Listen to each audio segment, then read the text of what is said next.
Let me tell y'all something. I recently, Johnny come lately start being on Facebook again because I realized long ago Facebook used to make me feel sad and insecure and all these things. So I cut off anything that threatens my mental peace. That's what y'all supposed to be doing. If you around a friend and just being around them makes you feel jealousy, makes you feel all these negative spirits, cut that bitch off. Cut it off. Anything that threatens your mental peace, cut them off. People around you doing witchcraft. You cannot see in the physical what they doing, but they in the spiritual doing shit. Cut off everything that tampers with your peace. If Facebook tampers with your peace, cut it off. Okay? Let me tell y'all something. If y'all want to know who the sellers is in your family, I get easy way to know whoever have the most influence in your family. Pinpoint the top 3. They the sellers of your family. Easy peasy. They get all the influence to manipulate anybody in the family. All these wicked people holding on to their secrets. That's why they still depending on Satan's system. I come to tell you, God say the truth will set you free. Now the question is whether you want to be set free or whether you want to spend eternity burning in fucking torment. The choice is fucking yours. God don't give a shit about you. When you can't give a shit about yourself, let your lies and your wickedness keep you in bondage. Wickedness and darkness can't be in the same realm as God. They hoping Satan's system protect their fucking secrets. That's why they still supporting it. This is dumb shit I hate. God give y'all the preserved people, call the chosen in your family to help y'all and to save y'all. They were supposed to get the inheritance because they wasn't contaminated with the spirit, with the generational curses. They're the people to free you and liberate you. They're the people who are supposed to get the finances and stuff like that to bring the whole family out. But no, instead, y'all let the enemy trick y'all into flicking, putting them in bondage and trying to swap destiny and with them. Stupidity.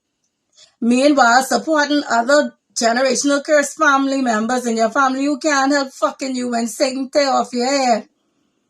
This is stupid where we live in. That's sad. It's worth shedding a tear about. Idiots. People of God, when y'all see people treating you and mistreating you a certain way, I was supposed to say this when I say that with the little girl and whatever. When people treat you a certain way, that is your sign to get the fuck out of there. Leave them alone. Because you as a good-hearted person, you only do good-hearted things. You don't do things to hurt people's feelings. That's why the Bible say you will know them by their fruit. God showing you and nudging you to show you the rotten fruits on their tree, but you just brush it off. The wicked things they doing, how they is find a way to insult you in public and make it seem like it's normal or nonchalant. They insulting you and embarrassing you in public with a smile on their face. That is the sign of the wicked, the enemy. Cut them off. Get rid of them. They sly. Among many million, a trillion things, other things they do. That's one example for you. Cut these people off who's bring you negative energy, who's make you feel a certain way. People of God don't do things like that. If you was a child of God, think about would you do this to a person? That's how you measure that from that. From you could say, I wouldn't do that. Boom. Another thing in Satan's system, the devil is one dumbass and everything he do is full of bullshit. Any situation you come in your life and you be like, this don't make no sense, or why is this? This is off. What would make this happen? How I get to even talk to you about this? The signs of the enemy. Beware. From something don't make no sense. Like this didn't make no sense to how this came about. That's God showing you. That's discernment. Do not just brush it off and brush it under the rug. That's what we used to do. We used to don't worry about it and keep moving. That's a warning sign. Abort. Why the Bible say you can't serve two gods? The wicked can't serve two gods because they owe their fucking comrades. They owe their wicked comrades, and the wicked comrades threatening to bring harm and smoke to their doorstep.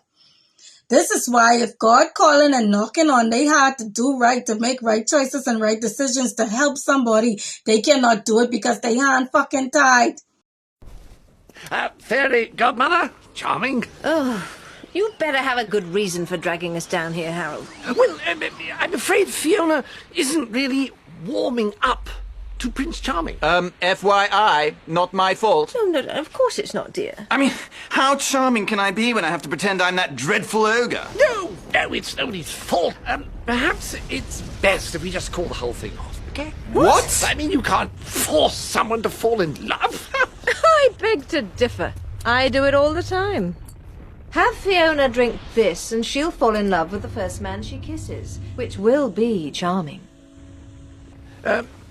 No. What did you say? I can't. I won't do it. Oh, yes, you will. If you remember, I helped you with your happily ever after, and I can take it away just as easily. Is that what you want? Is it? No. Good boy. Now, we have to go. Because the wicked done do for you, now you fucking know them. Okay? That's why you can't serve two gods. Let me tell you what the number one problem we have in the world is. I hate the weak-minded people, mindset people. God created us to be followers of Christ, followers of Him. Okay? You follow God long enough, you'll be leading your own herd of sheep to God. Okay? The problem is, in this life, we have people who are followers of men. Any which way the wind and the crowd blow, they over there. I hate people with them. They don't have no fucking backbone. This particular individual reminds me of that. Okay? The problem is with them is, they disgusting. It don't matter how bad a situation is, how bad a scenario is. They just, as long as the crowd doing it, they say it's okay.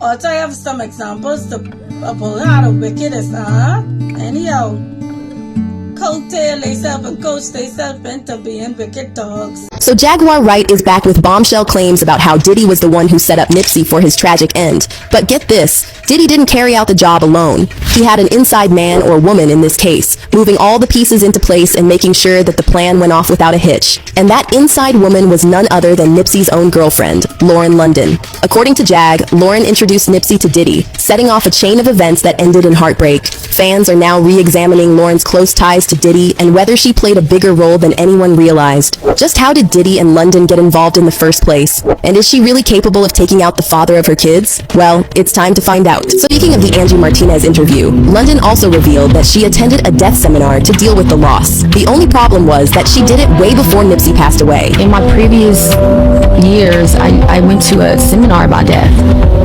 Okay, you have to tell me. You're telling me this now. I know, yeah. Please share. Please share. Why? I have a friend. Why were you there, and what did you learn?